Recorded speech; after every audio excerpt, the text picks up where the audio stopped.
Mes très chers compatriotes, les États-Unis préconisent le dialogue parce qu'ils estiment que mon champion Paul Biya ne peut pas résoudre le problème anglophone. En ma qualité de politologue spirituel, je peux répondre à ce responsable diplomatique des États-Unis d'Amérique que le Cameroun est un pays indépendant et souverain.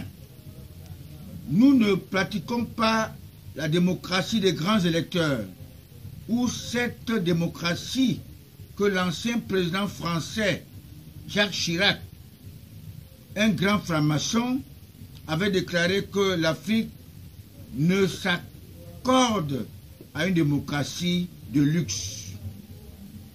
Je profite de cette opportunité qui m'est offerte pour déclarer à l'opinion internationale que les manœuvres de déstabilisation étaient prévisibles.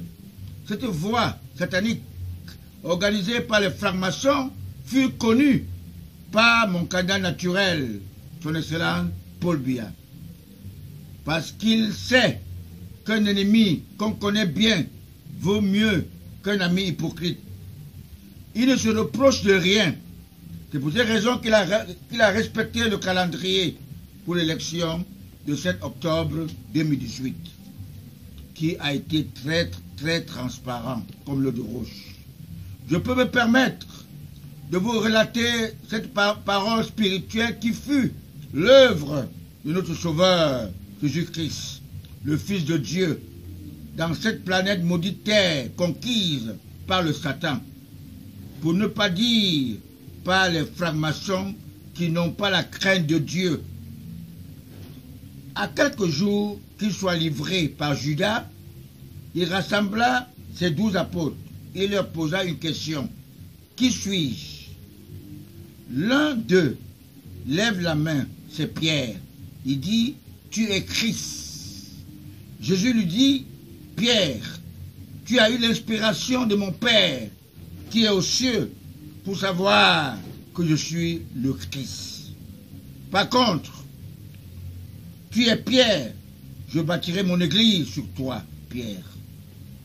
Le Fils de Dieu lui dit encore, quand le coq sifflera 3 fois, tu me renieras 3 fois.